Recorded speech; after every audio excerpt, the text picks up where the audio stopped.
चारणी है। गुरु जी के पास पहुंचे, गुरुदेव एक निवेदन आपसे, मेरे 3 बेटे हैं, इन 3 बेटों में से मैं किसको राजपाट दूं आप बता दीजिए, आप निवेदन मेरा स्वीकार कर लीजिए। गुरु जी ने कहा एक काम करो कि ये जो थोड़े से मेरे पास में पुष्प के बीज रखे हैं, फूल के बीज रखे हैं, ये फूल के बीज आप अपने 3 बेटों को दे दीजिए और आकर 3 बेटों से ये फूल के बीज आप वापस मांग लीजिएगा।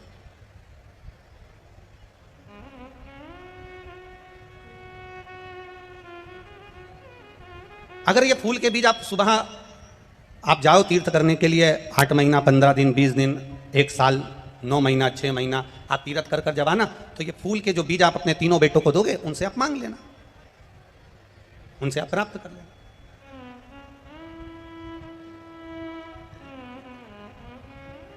अब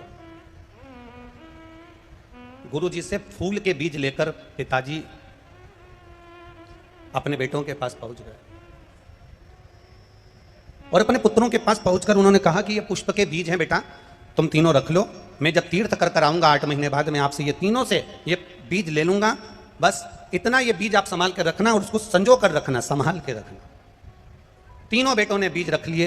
पिताजी 8 महीने के बाद जब वापिस लौट कर आए और 8 महीने के बाद जब पिताजी लौट कर आते हैं और लौट कर आने के बाद उन्होंने बड़े बेटे से पूछा, बेटा हमने आपको फूल के बीज दिए थे, पुष्प के बीज दिए थे, वो कहाँ हैं? बड़े बेटे ने पिताजी का हाथ पकड़ा और हाथ पकड़कर ले जाकर तिजोरी के सामने खड़ा कर दिया। पिताजी को कहा, पिताजी मैंने आपके फूल के बीजों को संभाल कर रखा था क्योंकि आपने कहा था कि ये बीज संभाल कर रखना, मैं तुमसे आकर लूंगा, तुमसे प्राप्त करूंगा। और जो पिताजी को तिजोरी के सामने खड़ा करा कि ये सामने जो तिजोरी है ना पिताजी, मैंने इसमें बीजों को संभाल कर रख दिया, वो बीज कहीं नहीं जा सकते। और पिताजी ने जैसे ही अलमारी को खोला, तिजोरी को खोला, उसमें से बीज सड़ चुके थे और उसकी बदबू बाहर आ रही थी। बदबू जब बाहर आ रही थी तब पिताजी ने कहा, बेटा ये बीज तो सड़ गए, किसी काम के नहीं, इस बीज को रखने से कौन सा फायदा था, तुमने संभाल कर रख नहीं पाए, ये बीज बेकार हो गए। अब मंझले बेटे से कहा, हमने तुम्हें बीज दिए थे फूल के, वो बीज कहाँ गए? मंझला बेटा कहता है, पिताजी उस बीज की कीमत अच्छी मिल रही थी, मैंने बेच दिए, अब आपको अगर बीज चाहिए तो मैं तुरंत बाजार से खरीद कर ला कर दे देता हूं। छोटे बेटे से कहा, आपको बीज दिए थे वो कहां हैं? छोटे बेटे ने कहा, पिताजी आपने जो बीज दिए थे वो बीज, चलो मैं बताता हूं कहां है। हाथ पकड़ कर ले गए, घर के पीछे खेत में बीज जमीन में डाल दिए गए, पानी सींचकर पौधे बड़े हो गए, चारों तरफ फूल ही फूल उस बीज से लगे हुए थे। पिताजी से कहा, पिताजी आपके दिए हुए बीज को मैंने 1000 गुना कर दिया, आपके दिए हुए बीज को मैंने 1000 गुना कर दिया, लाखों गुना कर दिया, करोड़ों गुना कर दिया। ये बीज बस पिता समझ गए कि ना बड़े को देना है ना मंझले को देना है, छोटे को अपनी सत्ता प्रदान कर देना है। शास्त्र कहता है भगवान ने ये संपूर्ण जो हमारा जीवन दिया है, मनुष्य की देह दी है, मानव का शरीर दिया है, ये बीज रूपी जो मानव का शरीर दिया है ये कोई साधारण नहीं दिया। इस बीज के महत्व को समझो, इस मानव के शरीर के महत्व को समझो। बड़ा नहीं समझ पाया, उसे तिजोरी में बंद कर दिया। इस शरीर को हम ढक कर रखे, बांध कर रखे, संभाल कर रखे, क्रीम पाउडर इसमें लगा कर रखे, साबुन में धो धो कर रखा, ये शरीर आखिरी में बेकार ही हो गया। फिर इस कई लोगों ने इस शरीर को बेच तक दिया, ये शरीर को ले जाकर गलत कर्म में लगा दिया, आड़े टेढ़े कार्य में लगा दिया, ये शरीर बेकार होता चले गया। फिर तीसरा था, इसने इस बीज को पृथ्वी में बो दिया और फूल प्रकट कर लिया, अर्थात संसार के हित के लिए इस शरीर को लगा दिया, तो चारों तरफ पुष्प ही पुष्प की सुगंध फैलती चली। इस बीज की सुगंध संपूर्ण ब्रह्मांड में फैलती चली गई। आज अगर ये कथा खगड़िया बिहार में हो रही है और गोस्वामी परिवार करा रहा है, तो इनके परिवार की जो सुगंध है, इस बीज की जो सुगंध है, वो संपूर्ण ब्रह्मांड को सुगंधित करने वाली है, संपूर्ण ब्रह्मांड को आनंदित करने वाली है। अगर आज खगड़िया बिहार के अंतर्गत ये कथा हो रही है और गोस्वामी परिवार अगर करा रहा, तो ये सुगंध संपूर्ण ब्रह्मांड की, शिव नाम की, भक्ति के नाम की, स्मरण के नाम की, राम नाम की, कीर्तन की, भगवत भजन की, भगवत नाम की, ये सुगंध संपूर्ण ब्रह्मांड को फैलाने वाली, संपूर्ण ब्रह्मांड में एक आनंद की अनुभूति कराने वाली, एक आनंद का सुख देने वाली है। शिव कथा कह रही है। हम जितना अच्छा देख सकते हैं उतना अच्छा देखें। होता है, एक व्यक्ति ने प्रश्न किया था एक जगह पर कि गुरुजी मेरे घर के सामने कुम्हार का घर है और उसके पास में 5 और 6 गधे हैं। एक व्यक्ति ने प्रश्न किया, मेरे घर के सामने कुम्हार का घर है और उसके पास में 5-6 गधे हैं, मैं जब सवेरे दरवाजा खोलता हूं, ब्रह्म मुहूर्त में दरवाजा खोलता हूं, सुबह का जब दरवाजा खोलता हूं, तो मेरा रोज प्रतिदिन गधों को देखना होता है। आप बताएंगे क्या गुरुजी, गधे को देखना शुभ होता है कि अशुभ होता है? सुबह सुबह मैं सुबह से दरवाजा खोलता हूं, मेरे घर के सामने कुम्हार रहता है, उसके पास में 5-6 गधे हैं। मैं सुबह से जब दरवाजा खोलता हूं तो सबसे पहले दरवाजा खोलते से ही गधों का दर्शन होता है। सुबह से उठते से ही गधों को देखता हूं। आप बताएंगे गुरुजी कि गधा देखना सुबह से शुभ होता है कि अशुभ होता है? अब हम मन में सोचे, विचार करें कि तुम्हारा गधे को देखना शुभ होता है कि अशुभ होता है पता नहीं, पर यह पक्का है कि गधा सुबह से तुमको देखता होगा तो बेचारा दिन भर बोझा ढोता होगा। ये पक्का है। हम विचार कर रहे हैं, हम ये विचार कर रहे हैं कि हम ये कार्य करेंगे, शुभ होगा कि अशुभ होगा। शिव महापुराण की कथा कहती है, भजन करने का कोई समय नहीं होता, स्मरण करने का कोई समय नहीं होता। आप भगवान को 1 लोटा जल चढ़ा रहे हो, कई माताएं पूछती है हम ये वाले सोमवार से पशुपति व्रत करेंगे तो शुभ होगा कि अशुभ होगा? हम अधिक मास के महीने में पशुपति व्रत करेंगे तो शुभ होगा कि अशुभ होगा? हम सावन के महीने में पशुपति व्रत करेंगे, शुभ होगा कि अशुभ होगा? हम इस सोमवार से पशुपति व्रत करेंगे, शुभ होगा कि अशुभ होगा? शिव महापुराण की कथा वर्णन करती है, सोमवार का व्रत, शंकर भगवान का स्मरण, शंकर भगवान की भक्ति और शंकर भगवान पर 1 लोटा जल चढ़ाना या पशुपति व्रत, आप कोई से भी सोमवार से प्रारंभ कर सकते हो। सब दिन शुभ है मेरे बाबा के, सारे दिन मेरे महादेव के सब दिन शुभ माने गए। एक भी दिन ऐसा नहीं है कि महादेव के लिए गलत हो, एक भी दिन ऐसा नहीं जो महादेव के लिए गलत।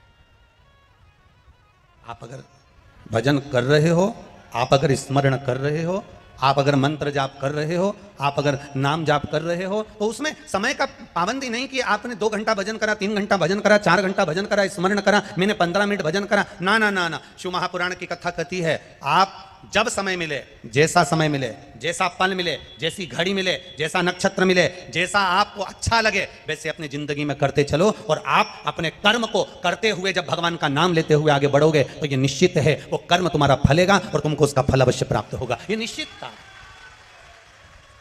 मैंने तेरे ही भरोसे बाबा, तेरे ही भरोसे हवा बिच उड़ती जावांगी बाबा, डोर हथो छड़ी नामे कटी जावांगी। भोले मैं तेरी पदम, शंभू मैं तेरी।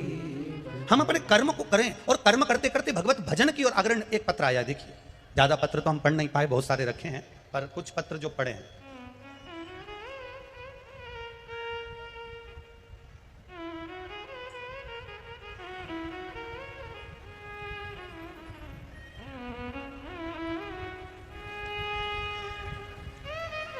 मेरा नाम साधना देवी है, गुलनी कुशहा, सही बोला है? गुलनी कुशहा, जिला बांका की रहने वाली हूँ, ठीक है?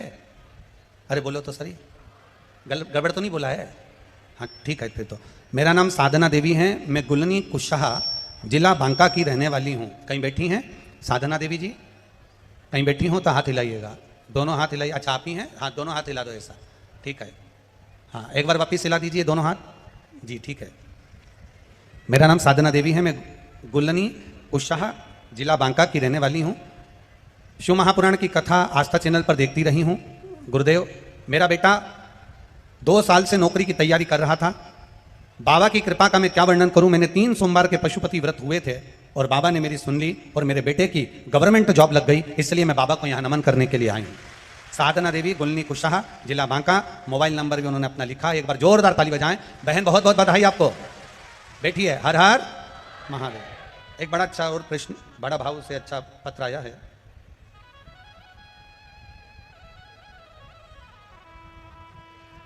रानी चतुर्वेदी पटना बिहार से हैं, जिनका मोबाइल नंबर ये लिखा है।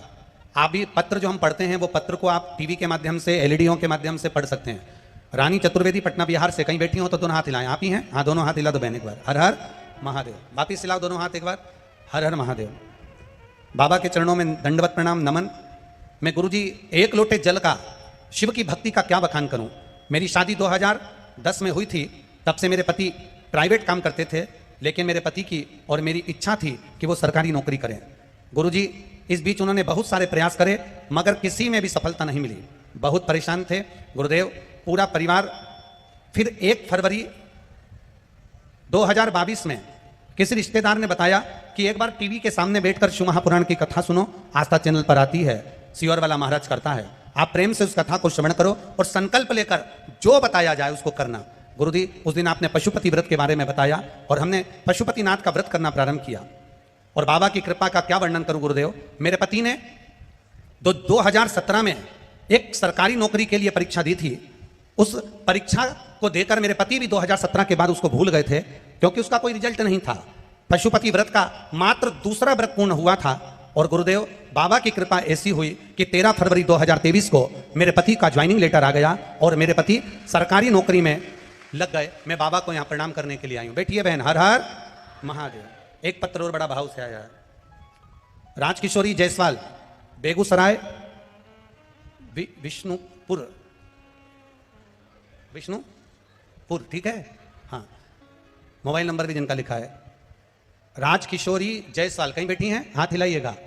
अगर कहीं बैठी हो तो दोनों हाथ इस तरह से हिला दीजिएगा। आप ही हैं, दोनों हाथ हिला दो एक बार। हाँ जी, हर हर महादेव। आपको बहुत बहुत बधाई। पहले तो राजकुमारी जायसवाल, गुरुजी में शिव शंकर की कथा का 1 लोटे जल और शिव महापुराण के पशुपति व्रत का मैं क्या वर्णन करूं। मेरी जिंदगी संघर्षपूर्ण निकली है गुरुदेव। मेरी एक ही आंख है, मेरी रोशनी नहीं है, वह भी एक आंख महादेव की कृपा से ही बची हुई है गुरुदेव। मेरे पति को 2 बार रेलवे में नौकरी का चांस मिलना था पर पास नहीं हो पाए, लग नहीं पाए। हम बहुत दुखी रहते थे, करें क्या। आखिरी में पति की तो नौकरी नहीं लगी पर बच्चा पढ़ लिख कर बड़ा हुआ और उसने पढ़ाई की तैयारी करी। पढ़ते पढ़ते उसने नौकरी की भी तैयारी करना प्रारंभ करी गुरुदेव। कहीं पर भी रिजल्ट उसका अच्छा नहीं आता था और वो हर रिजल्ट में पीछे हट जाता था। एक बार किसी के कहने पर हमने टीवी पर आपकी कथा सुनना प्रारंभ करा और आपने पशुपति व्रत के बारे में 1 लोटा जल शिवजी को चढ़ाने के बारे में कहा। मैंने मेरे बेटे से जल चढ़वाना प्रारंभ करा, बेलपत्री खाने का कहा और एग्जाम देने का कहा। बाबा की कृपा ऐसी हुई गुरुदेव, पशुपतिनाथ का 5 व्रत पूर्ण हुए और केवल 1 हफ्ता ही पूरा हुआ था और मेरे बेटे का रिजल्ट आ गया और वो असिस्टेंट लोको पायलट पद पर नियुक्त हो गए। मैं बाबा को यहाँ प्रणाम करने के लिए आई हूँ। यह शिव कृपा। बैठिए बहन, बहुत बहुत बधाई आपको। हर हर। शिव कृपा इसी को कहते। आप लोग आए हो, बहुत दूर से आए, बहुत दूर से आए। कोई 200, 300, 400, 500 किलोमीटर दूर से आया है। धूप, गर्मी, साधन ना साधन, आप आए बहुत दूर दूर से। पर इतना विचार जरूर रखना, आवाज बढ़ाओ, थोड़ा बेस कम करो। इतना भरोसा जरूर रखना कि अगर आप बाबा के दरवाजे पर आए हो, शिव महापुराण की कथा श्रवण करने के लिए आए हो, भगवान की अविरल भक्ति को धारण करने के लिए आए हो, तो यह विश्वास मान कर चलना कि बाबा खाली नहीं भेजेगा, झोली भरकर जरूर भेजेगा। मां गंगा का तट है, वो देवघर वाला अपने मंदिर में नहीं है अभी। वो देवघर वाला भी यहीं खगड़िया बिहार में आ गया है 7 दिन के लिए। वो मंदिर में नहीं है। उसको मालूम है कि मैं मंदिर में कैसे रुक सकता हूं जब मेरे भक्त सब यहां पर हैं, मेरे भक्त यहां बैठे हैं, मेरे भक्त यहां पहुंचे हैं, तो वो मंदिर में कैसे बैठ सकता, कैसे बैठे। खाली न जाता कोई दर से तुम्हारे, खाली न जाता कोई दर से तुम्हारे, मैं भी खड़ा हूँ नन्ही बाहें पसारे, अपने हृदय से लगा लो, लगा लो, गिरा जा रहा हूँ उठा लो, प्रभु अपने दर से अब तो न टालो, गिरा जा रहा हूँ उठा लो, उठा लो। आप दिल से अगर पहुँचे हो, भाव से अगर पहुँचे हो, एक विश्वास लेकर अगर पहुँचे हो, एक भरोसा धारण कर कर अगर पहुँचे हो, तो ये भरोसा तुम्हारा बाबा देवघर वाला कभी तोड़ेगा नहीं, तुम्हारी झोली भरेगा जरूर।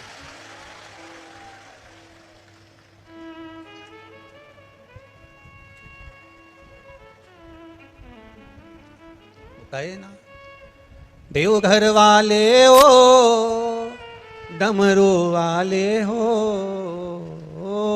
देवघर वाले हो। खड़े मत हो, अभी हम भजन ना गा रहे हैं, बैठ जाओ बैठ जाओ बैठ जाओ बैठ जाओ।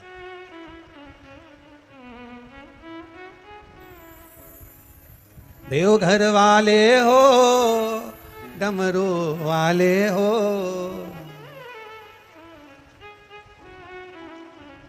ओ मेरा दिल तुझ पे कुर्बान, ओ देवघर वाले हो, अब तो हो जा मेहरबान, ओ डमरू।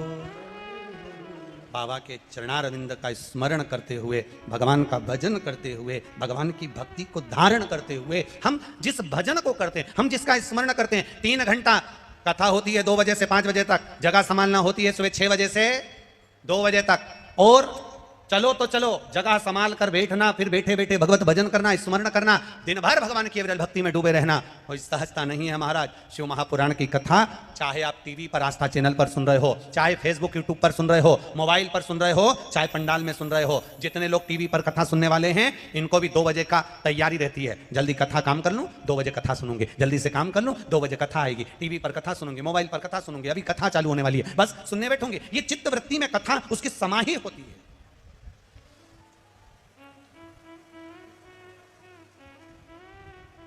चित्तवृत्ति में यह कथा उसके रमी होती है, और चित्तवृत्ति में जब यह कथा समाई होती है, चित्तवृत्ति में यह कथा जब रमी होती है, तो वो एक आनंद की लहर कर जाती है, एक आनंद का एक आनंद प्रदान कर जाती है महाराज।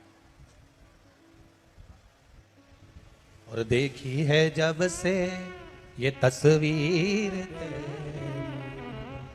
छोटा वाला बंद कर दो, दोनों बंद कर। देखी है जब से ये तस्वीर तब से बदल गई है, ओ देवघर वाले हो, डमरू वाले हो, देवघर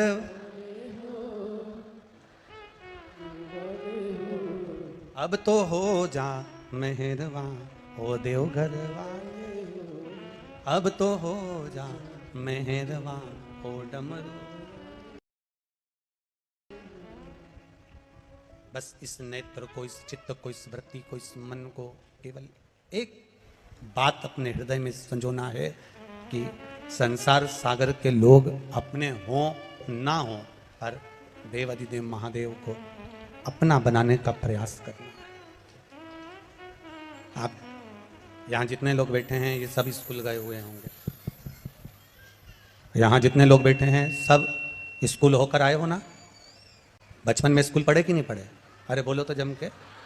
आपकी क्लास में कितने बच्चे होते थे? लगभग 25, 30, 50, 40 तो होते होंगे। और पूरे स्कूल में कितने बच्चे होते थे? लगभग 200, 300 तो होते होंगे। अब एक बात बताओ, पूरे स्कूल में 200 से 300 बच्चे हैं, तो क्या सारे बच्चों से तुम्हारी अच्छी फ्रेंडशिप है, अच्छे मित्र हैं तुम्हारे? अरे बोलो जम के बोलो। नहीं है। क्लास में 40 बच्चे हैं, क्या 40 बच्चे से तुम्हारी अच्छी मित्रता है? बोलो बोलो जम के। नहीं है। 40 बच्चों, 200 बच्चों में से 200 बच्चे हैं, तो 200 बच्चों में से 200 बच्चों से तुम्हारी अच्छी मित्रता नहीं होगी।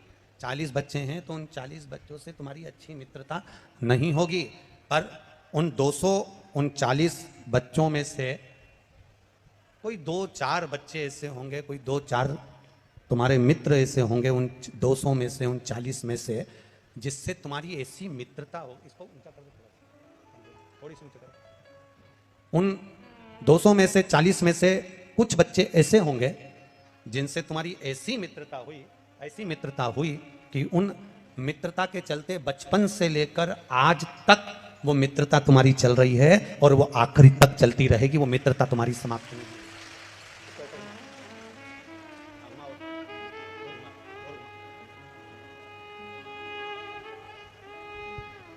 वो 200 बच्चे में से,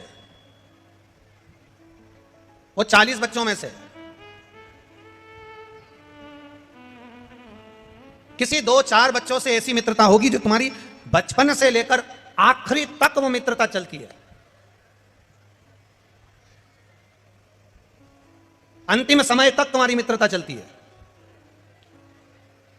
पूरे स्कूल के बच्चे से और पूरे क्लास के बच्चों से इतनी मित्रता नहीं होती जो 2-4 से हो जाती है, किसी 1-2 से हो जाती है। उसी तरह शिव महापुराण की कथा कहती है, जैसी 200 बच्चे में से किसी एक बच्चे से तुम्हारी मित्रता हुई और मित्रता आखिरी तक चली, भगवान शिव की कथा कहती है ऐसी मित्रता आप अपने देव अधिदेव महादेव से बना लो जो आखिरी तक चल जाए, बाकी के सबसे निपटी रहे, निप जाए आखिरी तक चल। ऐसी मित्रता एक मेरे देव अधिदेव महादेव से बनाओ।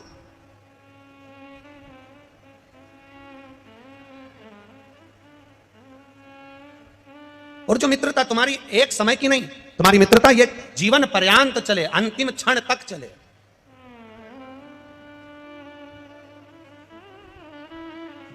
नंदी, भगवान शिव के गण नंदीश्वर, बंद कर दो बाबा, उसको बंद कर दो। शिव के गण नंदी, भगवान शंकर के गण नंदी,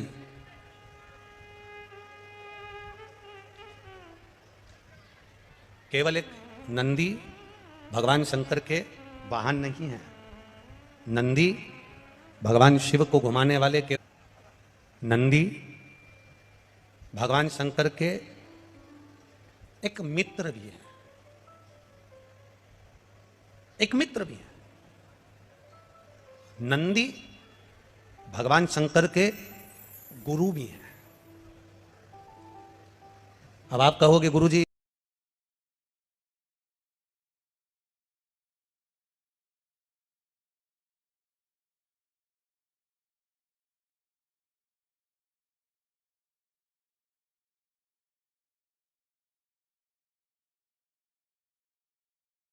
ये भगवान, आप कहां की कथा कर रहे हो? क्या नंदी भगवान शिव के गुरु हो सकते हैं? क्या नंदी भगवान शंकर के मित्र हो सकते हैं? नंदी भगवान शंकर के मित्र भी हैं, नंदी भगवान शंकर के गुरु भी हैं, नंदी भगवान शंकर के पुत्र भी हैं, नंदी भगवान शंकर का अवतार भी हैं, और नंदी भगवान शंकर के वाहन भी हैं, और नंदी भगवान शंकर के गण भी हैं। सब कुछ नंदी में समाहित, सब कुछ। अगर गुरु ना होते,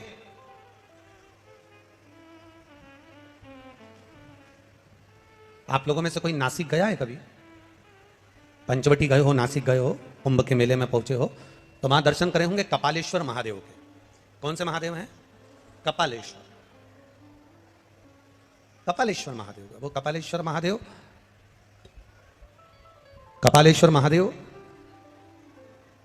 भगवान शिव जब ब्रह्मा जी पर क्रोध करे, भगवान शंकर को जब ब्रह्मा जी पर गुस्सा आया, क्योंकि उन्होंने झूठ बोल दिया था। भगवान विष्णु पाताल में जाते हैं और ब्रह्मा जी आकाश में जाते हैं। ऊपर जाते जाते जाते जाते जाते जाते जाते जाते भगवान शंकर के शिवलिंग का आखिरी छोर शीश देखने के लिए जा रहे हैं, आखिरी छोर देखने के लिए, शीश देखने के लिए जा रहा है, आखिरी का छोर। और भगवान विष्णु नीचे पाताल में भगवान शंकर के शिवलिंग के चरण देखने के लिए जा रहे हैं। भगवान नारायण को मालूम था कि चरण नहीं मिलेंगे, नारायण वापिस आ गए। पर ब्रह्मा जी जाते गए जाते गए जाते गए और जाते जाते एक उन्होंने केतकी का फूल तोड़ लिया और एक गौ माता को लेकर भगवान विष्णु के पास आ गए। नारायण ने पूछा, क्या आपको भगवान शंकर भगवान के शिवलिंग का शीश दिखा? तो ब्रह्मा जी बोले कि हमको शीश दिखा कि नहीं दिखा, पहले आप बताओ कि आपको चरण दिखा है क्या भगवान शंकर के शिवलिंग का? भगवान शंकर के शिवलिंग का चरण कहीं नजर आया क्या आपको? तब भगवान विष्णु ने कहा कि हमको चरण नहीं दिखा।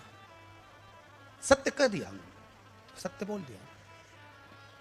और जब उन्होंने सत्य बोला, जब उन्होंने सत्य कहा, तो भगवान नारायण का एक नाम हो गया सत्य नारायण। ब्रह्मा जी बोले आपको चरण नहीं मिला, वो अपनी जगह पर मुझे भगवान शंकर के शिवलिंग का शीश मिला।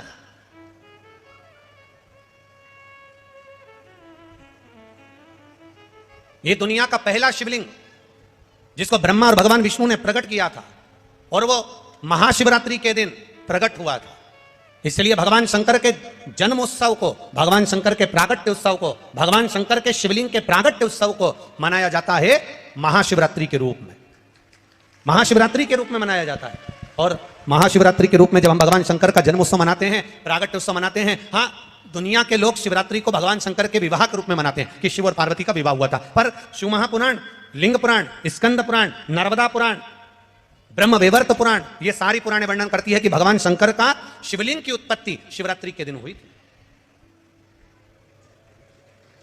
अब हम लोग जब मना रहे हैं, हम लोग जब धारण कर रहे हैं, हम लोग कह रहे हैं कि ये भगवान शंकर का मंगल विवाह हुआ। आप भले साधना कर रहे हैं, आप भले आराधना कर रहे हैं, शिव जी की आराधना में लगे हैं, भले आपने कह दिया शिवरात्रि को भगवान की शादी हुई थी, या आपकी सोच है, या आपका विचार है, पर शास्त्र, हमारा पुराण, हमारा वेद, हमारा शास्त्र कहता है शिवरात्रि के दिन भगवान शंकर का प्रागट्य हुआ था। हाँ, माँ जगज्जननी के साथ में मंगल विवाह की रात्रि हो, हम मना नहीं करेंगे, पर विचार करना कि शंकर भगवान की शिवरात्रि साधना की रात्रि होती है। शंकर भगवान की शिवरात्रि एक आराधना की रात्रि होती है। हमने पहले भी कथाओं में कहा, हर महीने शिवरात्रि आती है, प्रत्येक महीने शिवरात्रि पड़ती है, और प्रत्येक महीने की शिवरात्रि पर अगर आपसे बन सके, आप दुनिया में अगर आपके पास में लोग कहें कि ये बहुत गरीब व्यक्ति है, बहुत साधारण व्यक्ति है, इसके पास धन नहीं है, वैभव नहीं है, सत्ता नहीं है, इसके पास खुद का मकान नहीं है, इसके पास खुद की प्रॉपर्टी नहीं है, इसके पास खुद की दुकान नहीं है, दूसरे के यहाँ काम करता है, इसके पास कुछ भी नहीं है, हम उनसे कहेंगे 12 महीने शिवरात्रि आती है, 5 जगह पर चढ़ाई हुई बेलपत्र, आप 1 वर्ष 12 शिवरात्रि का एक नियम ले लो, 5 जगह पर बेलपत्र समर्पित करना सीख जाओ। एक बेलपत्र, ये शिवलिंग, ये जलाधारी, बहुत ध्यान से देखना, ये चरण जहां से जल नीचे गिरता है, गणेश जी का स्थान, कार्तिकेय जी का स्थान, ये हस्तकमल, माता पार्वती जी का हाथ हस्तकमल, शिवलिंग, भगवान शंकर का स्थान। ऊपर से जो एक एक बूंद जल शिवलिंग के ऊपर गिर रहा है, शंकर भगवान की 5 बेटियां, जया, विषहरा, शामरीबारी, दौतली, देव। बीच में जो एक मोटी सी लाइन है वो शंकर भगवान की छोटी लड़की, क्या नाम है, अशोक सुंदरी। ये पूरे शिवलिंग का वर्णन। 5 जगह पर बेलपत्र, 5 स्थान पर बेलपत्र, 12 महीने की शिवरात्रि। आप दूसरे के यहाँ काम कर रहे हो, नहीं है नौकरी, नहीं है काम, दूसरे के मकान में रह रहे हो, खुद का मकान भी नहीं, खुद का प्लाट भी नहीं, खुद की प्रॉपर्टी भी नहीं, बहुत संघर्ष की जिंदगी जी रहे हो, ठेला धका रहे, लौरी चला रहे, गाड़ी चला रहे, ऑटो चला रहे, अपने लिए करने का प्रयास करना। घर में जितने सदस्य हैं, 12 महीने शिवरात्रि आती है, एक बेलपत्र अशोक सुंदरी वाली जगह पर, डंडी का मुंह नीचे की ओर। दूसरी बेलपत्र माता पार्वती जी के हस्तकमल पर, यह 2 पत्ती जो होती है, इस पत्ती के 2 भाग शिवलिंग के बीच में हो। तीसरी बेलपत्र भगवान शंकर के शिवलिंग पर, डंडी का भाग आपके विपरीत दिशा में हो, विपरीत दिशा में। चौथी बेलपत्र भगवान शंकर का जहां से जल बहकर जाता है, जमीन पर जो जल बहता है, जमीन पे से जो जल बहकर जाता है, चौथी बेलपत्र उस जमीन के जल पर जहां से वो पानी बहकर जा रहा है, पूरे शिवलिंग को छोड़कर जहां से पानी जमीन पर बहकर जा रहा है उस स्थान पर। और 5वीं बेलपत्र नंदी का जो पांव ऊपर उठा हुआ है, उस पांव के पास में 5वीं बेलपत्र समर्पित करना। एक शिवरात्रि से लेकर 12 शिवरात्रि जो 1 वर्ष तक कर लेता है, 1 वर्ष अपनी कड़ी मेहनत के साथ में मेहनत पूरी करना। और ये 5 बेलपत्र हर महीने जो शिवरात्रि आती है उस पर समर्पित करना प्रारंभ कर दीजिए और मेहनत करना प्रारंभ कर दीजिए। आपको आपके कर्म का फल मिलेगा, साल भर के अंदर आप अच्छे बनकर बैठ सकते हैं। शिवरात्रि 12 महीने आती है, 12 हर महीने शिवरात्रि।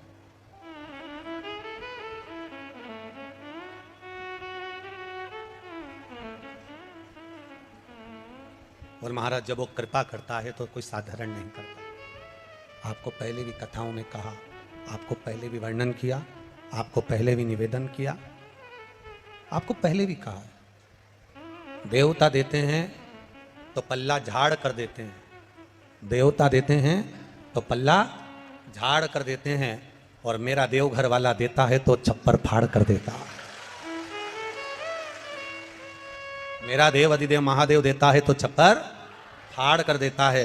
कोई साधारणता में मेरा बाबा कभी नहीं देता, साधारणता में मेरा बाबा देता ही नहीं।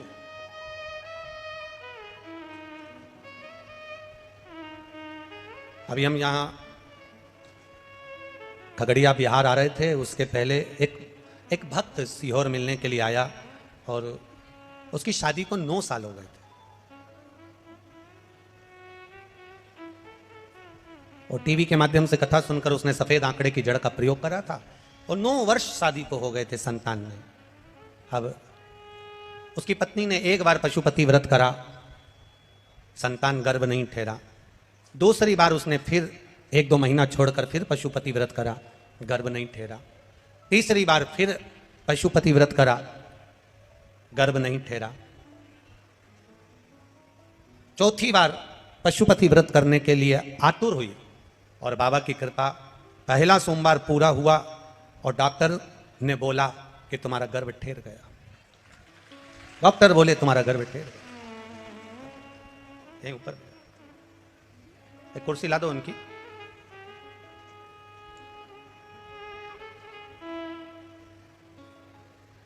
डॉक्टर बोले तुम्हारा गर्भ ठहरा। 9 महीने पूर्ण हुए। डॉक्टर ने जब अल्ट्रासाउंड करा, जांच करी, तो उस जांच में निकला कि इनके गर्भ में 1 बच्चा नहीं, 2 बच्चा नहीं, माला दे दो, माला माला दे।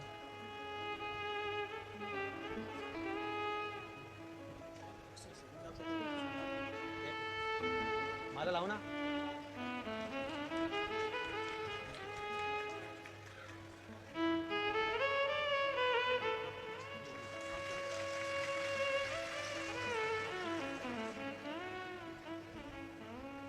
जब गर्भ की जांच हुई और अल्ट्रासाउंड कराया, सोनोग्राफी कराई, तो मालूम पड़ा इनके गर्भ में 1 बच्चा नहीं, 2 बच्चे नहीं, 3 बच्चे गर्भ के अंदर हैं। अब बड़ा आश्चर्य हुआ। जो मां थी जिसका गर्भ ठहरा था वो बेचारी घबरा गई। अब करें तो करें क्या, क्या करा जाए। आखिरी में पति ने कह दिया तो चिंता मत कर। सियोर वाला महाराज कहता है सारी समस्या का हल 1 लोटा जल। शिव जी को 1 लोटा जल चढ़ाएंगे, रोज पिएंगे। डॉक्टर ने कहा है 3-3 बच्चे हैं, इनका ग्रोथ होना बड़ा कठिन है। पूरे 9 महीने जल चढ़ाकर दोनों पति पत्नी पैदल मंदिर तक जाना, जल चढ़ाना, पीना, और बाबा की कृपा से गर्भ से 3 पुत्रों ने जन्म लिया। शिव की कृपा।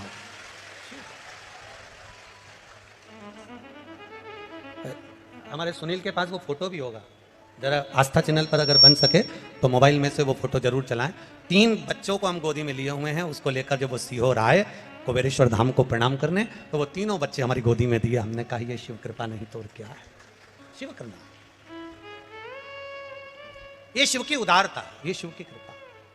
खाली ना जाता कोई दर से तुम्हारे, खाली ना जाता कोई दर से तुम्हारे, मैं भी खड़ा हूँ नन्ही बाहें पसार, अपने हृदय से लगा लो, लगा लो, गिरा जा रहा हूँ उठा लो।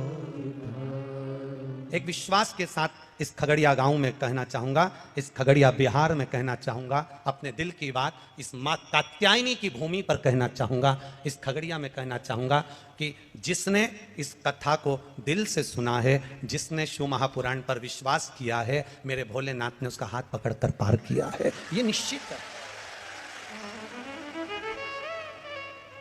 आप अगर वो सुनील दिखाना बाबू कैमरे से, प्रयास करना कि उसको चैनल पर दिखाया जाए। तीनों बच्चों के एक विश्वास के साथ में, एक एनर्जी के साथ में, एक बल के साथ में अग्रण्यता हो।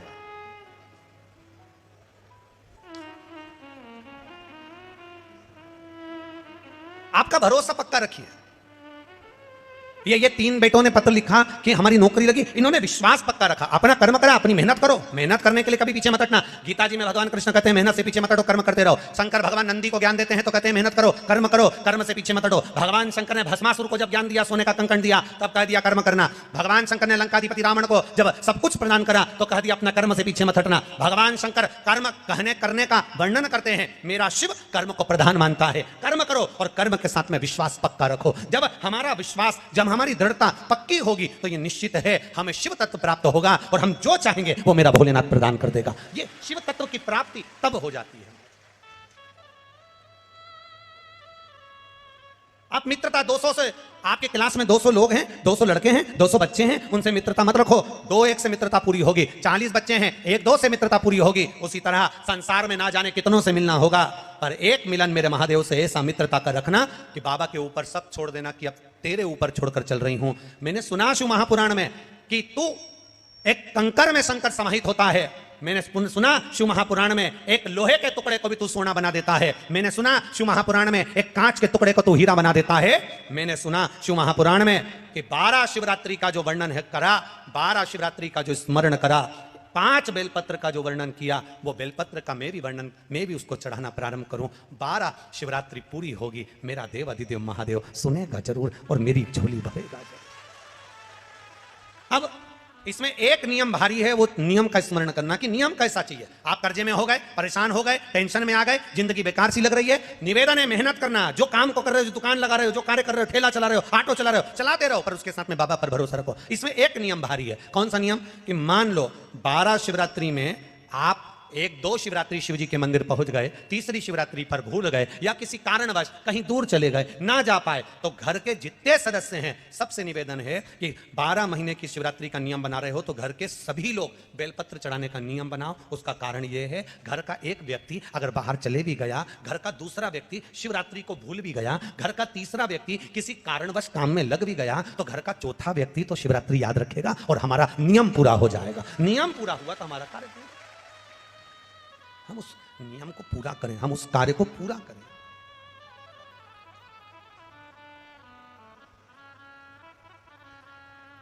मेरे बाबा दया करना, मैं तेरे भरोसे हूँ। भोले बाबा दया करना, मैं तेरे भरोसे। ना घर के ना परिवार के, मेरे बाबा दया करना, मैं तेरे भरोसे। मेरे बाबा दया करना, मैं तेरे भरोसे। ना इनके भरोसे हूँ, ना उनके भरोसे हूँ, ना इनके भरोसे हूँ, ना भरोसे हूँ। मेरे बाबा दया करना, मैं तेरे भरोसे हूँ। मेरे बाबा दया करना, मैं तेरे भरोसे। हम उसके सहारे रहें, हम उसके भरोसे रहें। जब हमारा विश्वास दृढ़ होगा, 5 बेलपत्र के नियम को जब हम समझ जाएंगे, हमारी जिंदगी सार्थक हो जाएगी, हमारा जीवन धन्य हो जाएगा।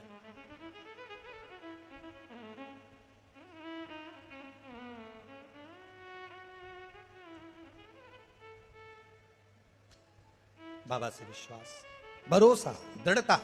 नंदी भगवान शंकर का मित्र भी है, नंदी भगवान शंकर का गुरु भी है, नंदी भगवान शंकर का शिष्य भी है, नंदी भगवान शंकर का गण भी है, नंदी भगवान शंकर का वाहन भी है, नंदी भगवान शंकर का अवतार भी है, नंदी भगवान शंकर का पुत्र भी है। नंदी ये कोई साधारण नहीं। जिस नाम को नंदीश्वर शिव महापुराण को हम सुन रहे हैं, इसको समझना जरूरी है। शंकर भगवान ने नंदी को एक बार गुरु भी माना है।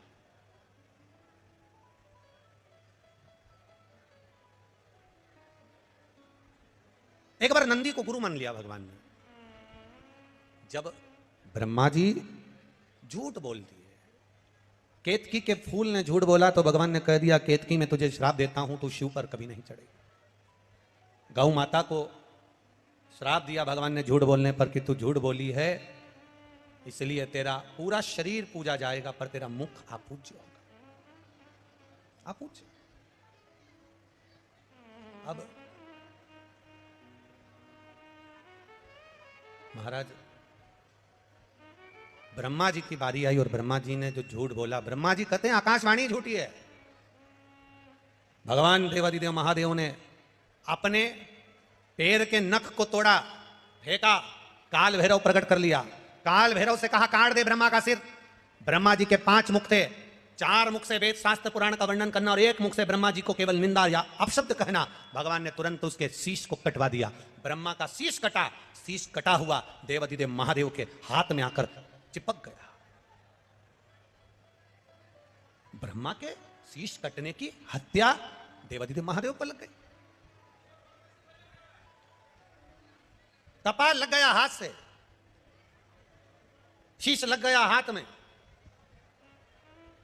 और जब शीश हाथ में लगा, भगवान देवाधिदेव महादेव कई गंगा महारानी से कहे, गंगा ये मेरे हाथ में जो शीश चिपका है, ब्रह्मा जी का जो ये माथा मेरे हाथ में कपाल चिपक गया, ये निकलेगा कैसे? गंगा जी बोली, प्रभु आपका सारा पुण्य मैंने दे दिया, इसके बाद भी ये कपाल नहीं छूटा। सारे पुण्य एकत्रित करे गए पर वो कपाल नहीं छूटा। आखिरी में शंकर भगवान एक मौन होकर स्तुप्त होकर बैठ गए। और मेरे देवाधिदेव महादेव जब मौन होकर स्तुप्त होकर बैठते हैं, तप साधना में लीन होकर बैठते हैं, तब नंदी से ये दशा नहीं देखी गई। भगवान देव की ये दशा नंदीश्वर से नहीं देखी गई। और नंदीश्वर को लगा कि मेरे प्रभु मौन होकर बैठ गए, ये हाथ में कपाल लगा हुआ है, कपाल हाथ में लगा, और मेरे महादेव एकदम मौन होकर बैठे हुए हैं। आखिर बात क्या है?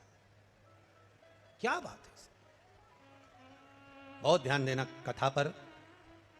500-500 रुपए, 1000-1000 रुपए का किराया लगाकर ऑटो गाड़ी में खर्चा कर कर 200-200, 500-500 रुपए टिकट लगाकर आप इतनी दूर कथा को सुनने के लिए आए हो। 10 रुपए के पानी के पाउच या 20 रुपए की पानी की बोतल के चक्कर में कथा मत छोड़ देना, इतना ध्यान रखना। हमने पहले भी कथा में कहा है आपको, कथा सुनने आओ तो पानी की कितनी बोतल साथ लेके आओ? जम के बोलो जरा। पानी की 2 बोतल अपने साथ में लेकर आओ, एक अपने लिए और एक अपने पास में जो बैठा हो, जिसको अपन नहीं पहचानते, नहीं जानते, और उसको प्यास लगे तो पानी दे दो। अपने बैग में 4 बिस्कुट के पुड़े डाल लाओ, 2-4 टॉफी डाल लाओ। अगर किसी को लगे, बच्चे हैं, बड़े हैं, भूखा है, प्यासा है, बैग में से निकाल कर दे दो। पर चलती कथा में अगर कहीं कोई आपको डिस्टर्ब करे या आपको लगे तो उसके हाथ पैर जोड़कर कह दो, भैया हम बाद में पी लेंगे, हम बाद में ले लेंगे, अभी कथा सुन लेने दे। 500 रुपये खर्च कर कर आई हूँ कथा सुनने के लिए, बस मुझे सुन धारण, ये छूट ना जाए। बहुत बहुत ये गोस्वामी परिवार ने अगर कथा करवाई है तो ये साधारणता नहीं है। स्वर्गीय श्री गौरी शंकर जी गोस्वामी, स्वर्गीय देव की देवी गोस्वामी, ये पूर्वज कोई साधारण नहीं होंगे, जिनके पुत्र श्री नवीन कुमार गोस्वामी ने ये कथा का आयोजन रखा है। एक बार जोरदार ताली बजाएं। ये कथा की सहजता नहीं है हमारी, साधारणता नहीं है, ये कहीं शिव कृपा हुई होगी तो ये कथा हो गई। करो भजन, करो इसमें थोड़ा हो, भक्ति का बल बढ़ाइए, भजन का बल बढ़ाइए। हाथ में कपाल चिपका है, ब्रह्मा जी का कटा हुआ शीश चिपका है, और हाथ में जब ब्रह्मा जी का कटा हुआ शीश चिपका हुआ है, भगवान शिव तप साधना करने के लिए बैठ गए। अब वो कपाल हाथ से निकल नहीं रहा। गंगा महारानी भी कह रही है कि मैंने सारा पुण्य दे दिया, पर ये कपाल नहीं निकल रहा। यमुना जी कह रही है मैंने पूरा पुण्य दे दिया, सरयू जी कह रही है, नर्मदा जी कह रही है सारा पुण्य दे दिया, पर ये कपाल हाथ से छूट नहीं रहा। नंदीश्वर से नहीं देखा गया, भगवान शिव के प्रिय गण नंदी से नहीं देखा गया। और जब नंदीश्वर से नहीं देखा गया तो नंदीश्वर उसी समय पर वहां से ओझल हो जाते हैं, चले जाते हैं।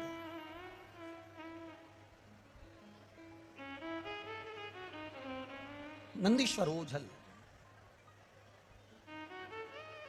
कहते हैं 3 दिन तक माता पार्वती जी को नंदी नहीं दिखे, 3 दिन। अब जब 3 दिन तक माता पार्वती जी को नंदी नजर नहीं आ रहे, 3 दिन तक माता पार्वती जी को नंदीश्वर नहीं दिखे, तो पार्वती जी के हृदय में भाव आया कि नंदीश्वर गए कहां आके। अब 3 दिन तक ना दिखने के बाद में नंदीश्वर ने एक छोटे से बछड़े का रूप ले लिया, और छोटा सा गाय का बछड़ा, छोटा सा गाय के बछड़े का रूप रखकर नंदीश्वर, भगवान शंकर जहां तप साधना कर रहे थे, गाय के बछड़े का रूप धरकर नंदीश्वर भगवान शंकर के पास में आ गए। और बछड़े का रूप लेकर नंदीश्वर शिव जी के पास में आकर जब रंभाना प्रारंभ करा, मां कहकर पुकार रहे हैं, मां कहकर पुकार रहे हैं, ओम कहकर पुकार रहे हैं, मां कहकर पुकार रहे हैं।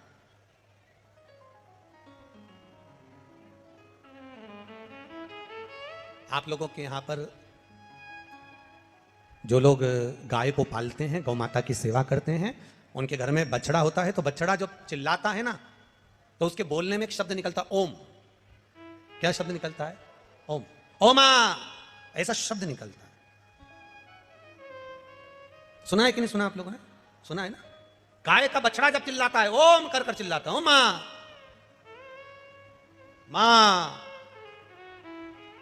ऐसा शब्द कर कर जब चिल्लाता है तो उसमें ओम का नाद होता है, ओम का नाद। अब बछड़े ने चिल्लाना प्रारंभ करा और बछड़ा जैसे जैसे चिल्लाया, शंकर भगवान तब साधना में डूबे थे और देवादिदेव महादेव जब तब साधना में डूबे हुए और बछड़ा चिल्ला रहा है, जम क्या आवाज लग रहा है, मां मां मां चिल्ला रहा है, बहुत तेज तेज चिल्ला रहा है, शिव जी के नेत्र खुल गए, तब साधना टूट गई। भगवान शंकर की तब साधना टूटी। शिव जी ने देखा कि ये बछड़ा आया है और तब साधना मेरी तोड़ दिया है, और बछड़े ने चिल्लाकर कहा, मां, शंकर भगवान के डमरू की जो डोर थी, उस डमरू की डोर को छोटे से बछड़े ने अपने छोटे से सींग में उस डमरू की डोर को लटका लिया।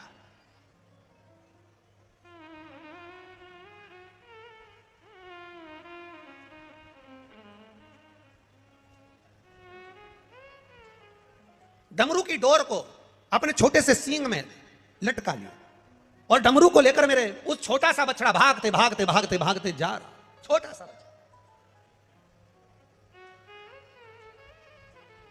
पहुंच गए पंचवटी, नासिक, गोदावरी का तट।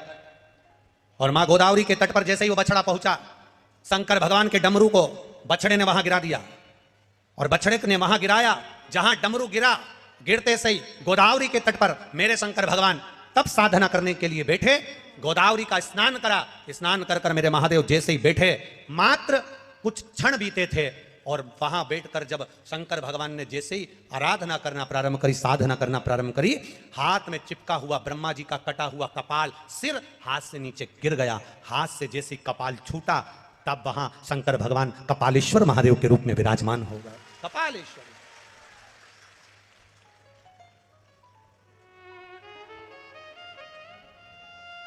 दुनिया के केवल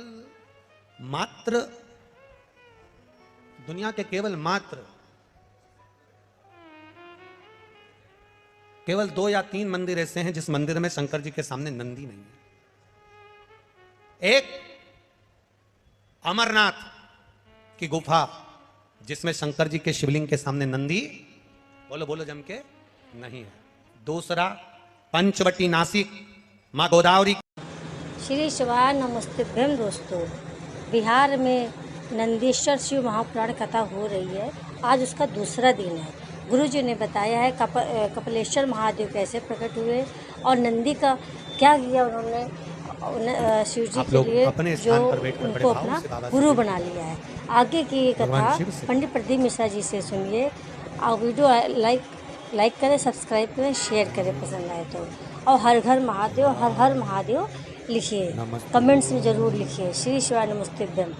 श्री शिवाय नमस्तुभ्यं। श्री शिवाय नमस्तुभ्यं। श्री शिवाय नमस्तुभ्यं।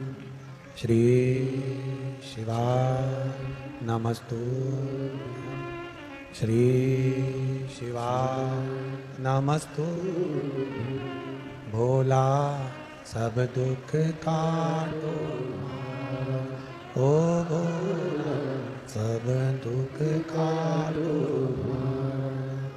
शिव शंकर जपूं तेरी माला, भोले बाबा जपूं तेरी माला।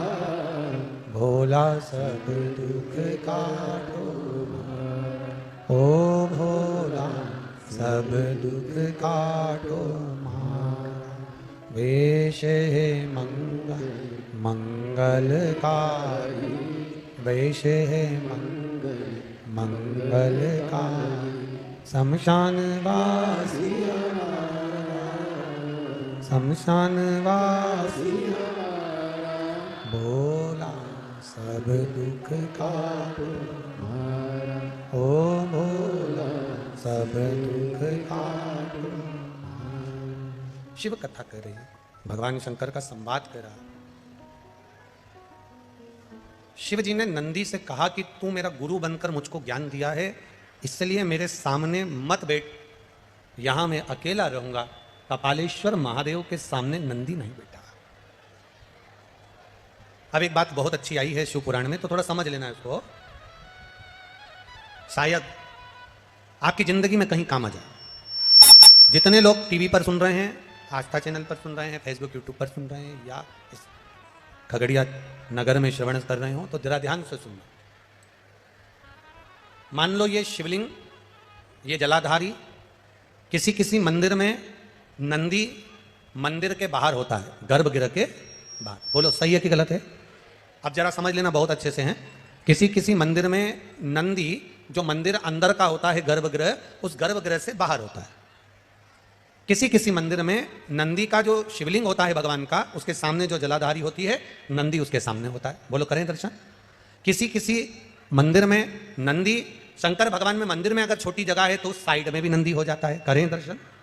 कहीं कहीं शिवलिंग है, जलाधारी है, सब कुछ है, गणेश जी नहीं है, कार्तिकेय जी नहीं है, पार्वती जी नहीं है, केवल शिवलिंग है, जलाधारी है और नंदी है। करें हैं दर्शन?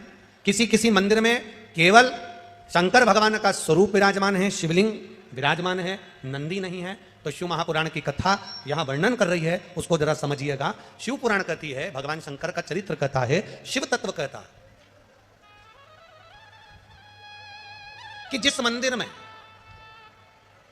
नंदी जहां विराजमान है, जिस जगह पर विराजमान है, सामने बैठा हो, गर्भगृह के बाहर बैठा हो, या तिरछे में बैठा हो, या शिवलिंग जिस भाव से विराजमान है, आप अपनी जो आराधना कर रहे हो, आप अपनी जो भाव से पूजन कर रहे हो, आराधना कर रहे हो, सेवा कर रहे हो, उसमें तुम्हारे भीतर यह भेद नहीं आना चाहिए कि इस मंदिर में नंदी तो बाहर है ही नहीं, तो मैं पूजन कैसे करूं? इस मंदिर में तो नंदी सामने बैठा है, तो मैं पूजन कैसे करूं? इस मंदिर में नंदी तिरछा बैठा है, तो मैं इसकी पूजन कैसे करूं? इस मंदिर में तो पार्वती जी नहीं है, गणेश जी नहीं है, सदानंद कार्तिकेय जी नहीं है, तो मैं पूजन कैसे करूं? शिव महापुराण की कथा कहती है, यह भाव हमारे भीतर नहीं आना।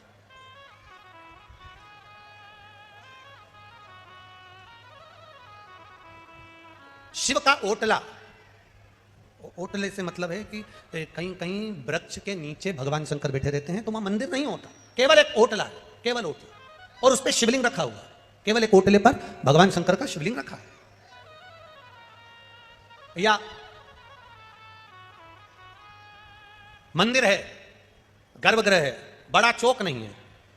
शिव महापुराण की कथा कहती है, जहां पर शंकर भगवान विराजमान होते हैं, जहां शिवलिंग रखा हुआ होता है, जिस ओटले पर शंकर भगवान का शिवलिंग विराजमान होता है, जिस गर्भगृह में शंकर भगवान का शिवलिंग विराजमान होता है, अगर वहां नंदी का भी तुमको दर्शन नहीं हो रहा है, वहां नंदी तुम्हें दिखाई नहीं पड़ रहे हैं, तो भी तुम यह मानकर चलना कि बिना नंदी के शंकर भगवान वहां बैठा ही नहीं है। ओटले पर भी अगर बैठा है तो नंदी की पीठ पर ही बैठा हुआ, जहां वो बैठा है। गला पकड़ रहा है रे बाबू, गला पकड़ रहा, वो नंदी वहां विराजमान है, वो नंदी वहां बैठा हुआ, नंदी से कहीं दूर नहीं है। एक पत्र आया है, जरा ध्यान दीजिए।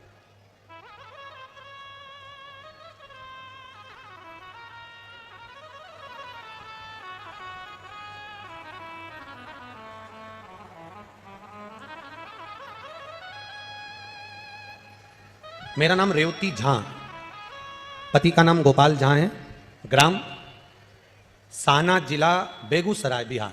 साना सही है? हाँ है, सनाहा, तुम समझ गए ना? हाँ ठीक है, ठीक है।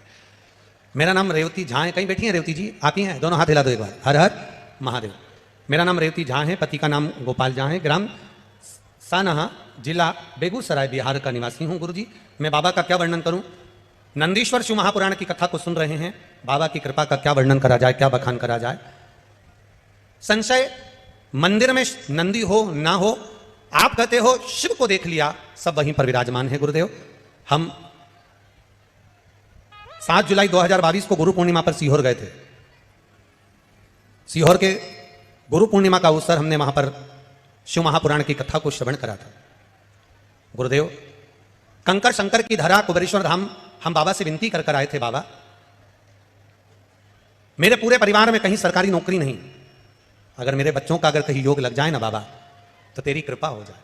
गुरुजी कंकर की पूजन कर कर शंकर मानकर वहां से आए और बाबा से निवेदन कर कर आए कि बाबा देरी मत करना, मेरे बेटे की नौकरी जरूर लगाना। गुरुदेव वहां से आकर एक शिवालय में जल चढ़ाना प्रारंभ करा, बेटे से भी जल चढ़ाना प्रारंभ करा, बेलपत्री लाते, बाबा का श्रृंगार करते, पत्तियां तोड़कर श्रृंगार करते, उसका फल, और गुरुदेव वहां से निर्माल्य हटाकर विसर्जन को लेकर जाते, उसका फल ये मिला कि मेरा बेटा इनकम टैक्स इंस्पेक्टर के पद पर नौकरी लग गई है। मैं बाबा को यहां प्रणाम करने आया। शिव तत्व शंभु, बधाई हो आपको बहुत बहुत। बैठिए, एक बार हाथ हिला दो दोनों। श्री शिवाय नमस्तुभ्यम। बैठिए। हर हर महादेव। जिसकी नौकरी लगी बाबू आया है क्या साथ में? आए हैं? दोनों हाथ हिला दो एक बार। हाँ, हर हर महादेव। विराजिए। शिव तत्व इसी को कहते हैं। बैठिए। ओघड़दानी है। खाली न जाता कोई दर से तुम्हारे, खाली न जाता दर से तुम्हारे, मैं भी खड़ा हूं नन्ही बाएं, अपने हृदय से लगा लो, लगा लो, गिरा जा रहा उठा लो, भोले अपने दर से अब तो न टालो, गिरी जा रही उठा। शिव कृपा, शिव कथा, शिव करुणा कह रही है। शंकर भगवान का गुणगान कह रहा है, शंकर भगवान की कथा कह रही है, शिव तत्व कह रहा है, शिव उपासना कह रही है। हमारी दृष्टि में भेद मत करो कि मंदिर में नंदी है कि नहीं है, नंदी है कि नहीं है, गणेश जी है कि नहीं है, कार्तिकेय जी है कि नहीं है, पार्वती जी मंदिर में है कि नहीं है, ये भेद हमको नहीं करना। हमको तो केवल एक देखना है, क्या मंदिर के अंदर शिवलिंग है? हमें केवल शंकर, हमारा शिव जहां है वहां गणेश भी है, रिद्धि सिद्धि भी है, षडानंद कार्तिकेय भी है, पार्वती भी है और नंदी भी है। और नंदी अकेला नहीं, 33 कोटि देवी देवता भी वहीं पर विराजमान है। जहां शिवलिंग, जहां शंकर भगवान का शिवलिंग विराजा है वहां सब कुछ है। फिर हमको नहीं देखना, वह सर्वस्व है।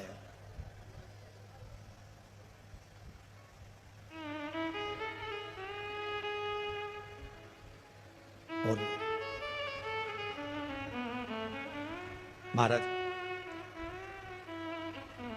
अपने कर्म के अनुसार हम जो भजन कर रहे हैं, अपने कर्म के अनुसार हम जो भक्ति कर रहे हैं, अपने कर्म के अनुसार हम भगवान की स्मरण कर रहे हैं, हम कर्म के अनुसार भगवान की अविरल भक्ति को धारण कर रहे हैं, कर्म के अनुसार हम भगवान की अविरल भक्ति को कर रहे हैं, इसका फल मिलता जरूर है। एक बात अपने जीवन में उतार कर रखना, कोयले की खदान में काम करोगे तो चेहरा काला पड़ जाएगा, धूप में काम करोगे तो चेहरा काला, बोलते जाओ, पड़ जाए।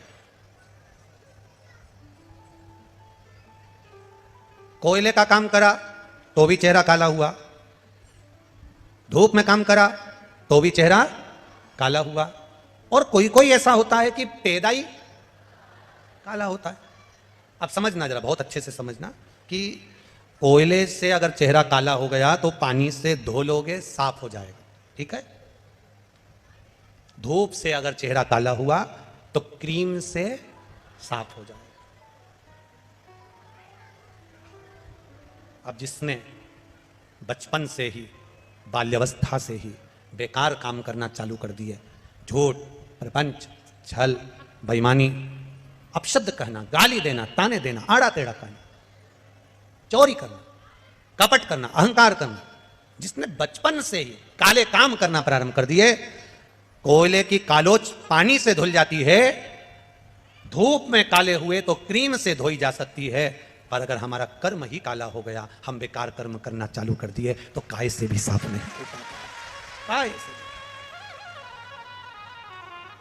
फिर वो साफ नहीं होगा। आप उसका कितना भी प्रयास कर लो, आप उसका कितना भी प्रयास नहीं लग रहा, आप उसका कितना भी प्रयास कर लो, वो खाली नहीं हो सकता। आप अच्छा कर्म करेंगे, बेस कम कर दे बाबा, आप अच्छा कर्म करेंगे और अच्छा कर्म करेंगे तो उसका फल हमें अनुकूलता में प्राप्त जरूर होगा।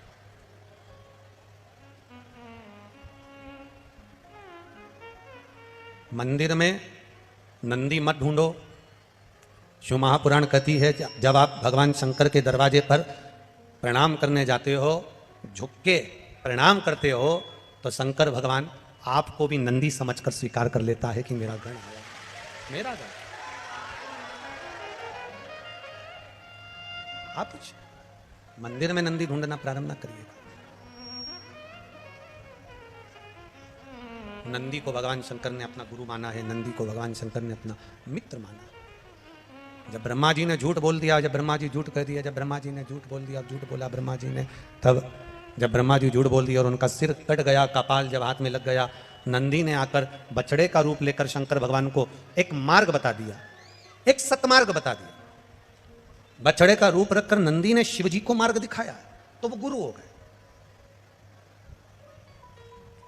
जो आपको सतमार्ग बताए, सही जगह तक ले जाकर छोड़े, शंकर भगवान के मंदिर तक, शिवालय तक, देवालय तक आपको लगा दे, भगवान से आपको जोड़ दे, तो समझ लेना कि जिंदगी में कोई असली गुरु हमको प्राप्त हो गया, जिसने हमें देव अधिदेव महादेव से जोड़ दिया। एक गुरु वो होता है जो अपने आप से जोड़ता है। एक गुरु वो होगा जो आपसे कहेगा कि हमारे पास आओ, हमारे पास बैठो, हमारे चरण की पूजन करो, हमारी पूजन करो, हमारा फोटो की पूजन करो, हमारी आराधना करो, हमारी आरती उतारो, हमारे दीप जलाओ, हमारे माला पहनाओ। एक गुरु वो होगा जो अपनी पूजन कराएगा, अपने पास बिठाएगा, अपने द्वार बुलाएगा। और एक गुरु वो होता है जो अपने पास नहीं बिठाता, अपने पास नहीं बुलाता, अपनी पूजन नहीं कराता। वो कहता है अगर जाना है तो भगवान के दरवाजे जाओ, शिव को एक लोटा जल चढ़ाओ, शिव की आराधना करो।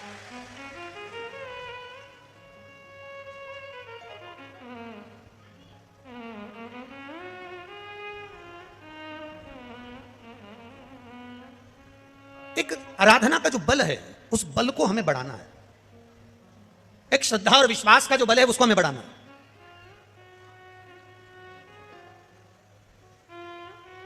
कितना विश्वास लेकर आए हो, कितना भरोसा। आपके पत्रों को अगर पढ़ा जाए, बड़े बड़े पत्र आप लोग भेजे हो, बड़े बड़े पत्रों को आप लोगों ने यहां पर भेजा है। एक माने तो पूरी डॉक्टरों की फाइल लगा दी है, पूरी फाइल, पूरे एक्सरे और सारे डॉक्टरों की रिपोर्टें सब लगा दी उसने। केवल एक मेरे पति का नाम पप्पू साहा है। मेरे पति दिल्ली में राजमिस्त्री का काम करते हैं। मैं खगड़िया जिला, ग्राम रामगंज, संसारपुर की निवासी हूँ। सही बोला है? हाँ ठीक है। 20 जनवरी को मेरे पति की तबीयत खराब हो गई, डॉक्टर को दिखाया, लेकर हॉस्पिटल पहुँचे, उनको ट्रेन में बिठाया। 23 जनवरी को वो ट्रेन से यहाँ आए और 24 जनवरी को हमने जब डॉक्टर को दिखाया तो डॉक्टर ने बताया इनको टीबी हो गई है। और टीबी भी ऐसी हो गई कि जिसमें किडनी, लीवर सब डैमेज होते चले गए और शरीर बेकार हो रहा है। डॉक्टर ने कहा कोई चांस नहीं दिखते, पर इलाज चालू करा। बाबा की कृपा का हम क्या गुणगान करें गुरुदेव। डॉक्टर ने हाथ ऊंचे कर दिए, पर शिव ने हाथ ऊंचे नहीं करे। शंकर पे चढ़ा हुआ जल हमारे पति को हमने देना चालू करा। बाबा 8 दिन के बाद फिर वापस जांच हुई और डॉक्टर ने कह दिया इनकी टीबी समाप्त हो चुकी है। जो टीबी की बीमारी सालों चलती है, जो टीबी की बीमारी सालों चलती है, बाबा ने कुछ ही दिन में उसको अच्छा कर। ये शिव तत्व, उसकी जांचें हम भेज रहे हैं, सब जांच लगा कर दे रहे हैं, सारी की सारी रिपोर्टें लगा दी है, सब कुछ शिव तत्व है। आपका विश्वास दृढ़ होना चाहिए, आपका भरोसा पक्का होना चाहिए। हमारा केवल इतना सा निवेदन है, मंदिर में आप किसको ढूंढ रहे हो? महापुराण की कथा कहती है आपके हृदय में अगर भगवान विराजमान है, आपके हृदय में अगर शिव बैठा हुआ है, आपके हृदय में भगवान शंकर अगर विराजमान है, तो आपको शंकर जी को ढूंढने की जरूरत नहीं पड़ेगी। नंदी शंकर भगवान को नहीं ढूंढता, शिव अगर आपके दिल में बैठे हैं तो आपको शंकर भगवान को ढूंढने की जरूरत नहीं पड़ेगी। भीतर बैठा हुआ शंकर आपको ढूंढ लेगा, आपको ढूंढेगा शिव।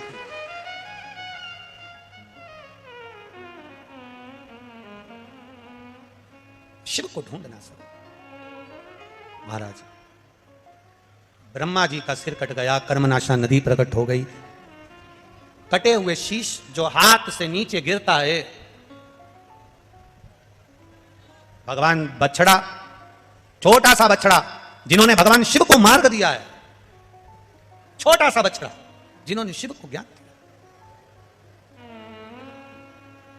ऐसा नहीं कि ज्ञान केवल व्यासपीठ से ही मिलता है, ऐसा नहीं है। ज्ञान तो आपको कहीं पर भी प्राप्त हो सकता है, कहीं पर भी। एक पति पत्नी रात को सो रहे थे, सोते सोते तुरंत पत्नी की आधी रात को 2 बजे नींद खुल गई। पत्नी की नींद खुली और पत्नी उठकर बैठ गई, लाइट चालू करी। पति ने कहा क्या बात है, क्यों उठ के बैठ गई? सोन दे, मुझे दुकान पर जाना रहता है, दिन भर थक जाता हूं, सो जा। पत्नी करी मुझे नींद नहीं आ रही। अरे तो तुझे नींद नहीं आ रही, मुझे तो आ रही है ना, सो। पत्नी बोली नहीं सोऊंगी, मुझे नींद नहीं आ रही। अरे मुझे नींद नहीं आ रही ना। तो पति ने कहा नींद कोई कारण होता है तो नींद नहीं आती, तुझे क्या कारण है? इतने में पत्नी बोली मैं मेरे इतना सा पूछना चाहती हूँ कि मान लो अपने को एक बेटा हो गया, एक पप्पू हो गया, तो वो कहाँ सोएगा? इतने में पति थोड़ा सा पलंग पे से उधर खसका और पति ने कहा यहाँ सो जाएगा, तू सो जान दे, मुझे तेरे हाथ जोड़ो, सो जा, मेरे को दुकान जाना है। पत्नी सो गई। रात्रि को 2:30 बजे फिर जग गई, फिर लाइट चालू, फिर उठ के बैठी। पति ने कहा क्या हो गया? पत्नी बोली मुझे नींद नहीं आ रही। अब क्यों नींद नहीं आ रही? मान लो अपने घर में एक बेटी हो गई, छोटी सी पप्पी हो गई, तो कहां सोएगी? पति और खसका, वो यहां सो जाएगी। सो जा, तेरे हाथ जोड़ो, मुझे सुबह दुकान जाना है, सो जा। पत्नी सो 3 बजे रात को फिर जग गई वापिस। पति ने कहा क्या हुआ? पत्नी बोली मुझे नींद नहीं आ रही। क्यों नहीं आ रही? मान लो हमारे घर में एक पप्पू और हो गया, तो पति और खसका, बस खसका ही था तो पलंग से नीचे गिर गया। क्योंकि पलंग तो पलंग होता है, कोई सरकार की रोड थोड़ी ना कि खसकते जा। नीचे गिर गया, नीचे गिर गया। पति ने कहा यहाँ सो जाएगा, अब सो जा। पत्नी तो सो गई, पति की नींद खुल गई। उसने रात्रि सुबह 4 बजे अटैची जमाई, बेग जमाया और बेग जमाने की तैयारी करने लगा। सुबह सवेरे पत्नी उठी। पत्नी ने उठते से ही पूछा रात को तो तुम बहुत अच्छी बातें कर रहे थे, अब ये कहाँ जाने की तैयारी कर रहे हो? पति ने एक शब्द कहा। पति बोला केवल रात्रि को पुत्र की कामना करी और कमर की हड्डी टूट गई। अगर बेटा पैदा हो गया तो ना जाने कौन कौन सी हड्डी तोड़ेगा, उससे अच्छा है मैं तो देवघर जाकर बैठ गया।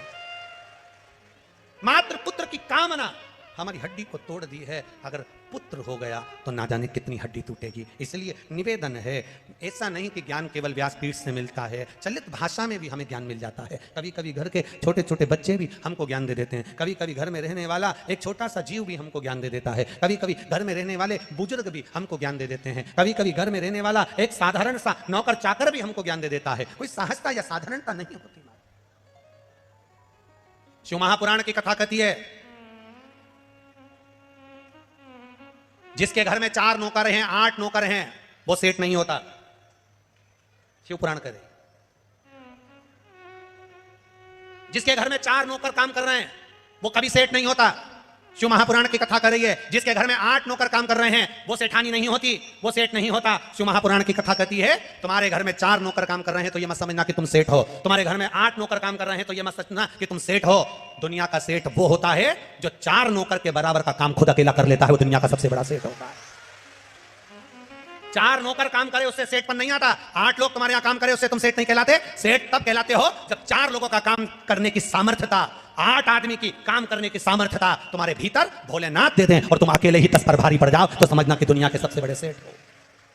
अब मालूम पड़े व्यक्ति इतना मक्कार होता गया, इतना मक्कार होता गया, शरीर काम 4 नौकर काम कर रहे, झाड़ू वाली लगी, पोछे वाली लगी, बर्तन वाली लगी, कपड़े वाली लगी, सब कुछ। अब मालूम पड़े झाड़ू वाली, बर्तन वाली, कपड़े वाली सब लगी और मालूम पड़े शरीर जितना काम करता था वो निठल्ला हो गया। जो शरीर ज़्यादा बैठा रहता है उसके ऊपर बीमारी धीरे धीरे, जैसे मक्खी मिठाई जहाँ पड़ी रहती है वहीं पर लगती है, बीमारी भी जो शरीर हिलता ही नहीं, काम करता ही नहीं, ना झाड़ू ना बर्तन ना काम ना काज, बस बीमारी भी उसी के ऊपर गुड़ गुड़ गुड़ गुड़ करके मक्खी जैसी झूम जाती है। कहीं लीवर, कहीं किडनी, कहीं ब्लड प्रेशर, कहीं शुगर, कहीं थायराइड, कहीं कुछ, कहीं मालूम पड़े कुछ ना कुछ बीमारी उसके साथ जीवन में चलती रहती है। तो समझ लो कि तुम्हारे यहाँ नौकर ज्यादा काम कर रहे हैं, तुम कम काम कर रहे हो। जिस दिन तुमने काम करना चालू कर दिया बीमारी दूसरी जगह चली जाएगी, तुम्हें छोड़ दे।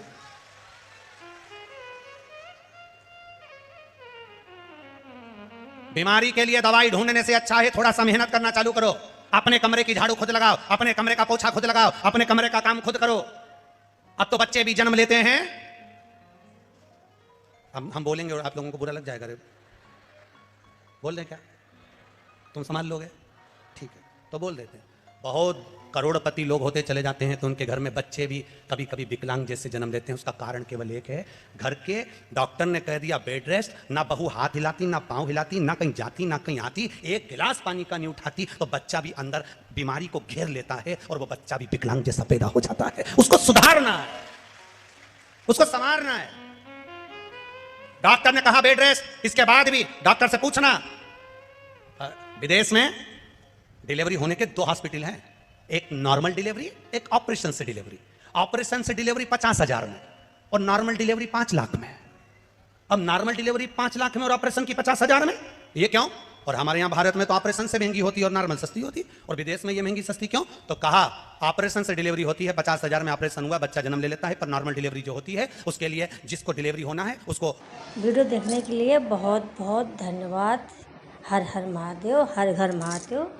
श्री शिवा नमस्तुभ्यम।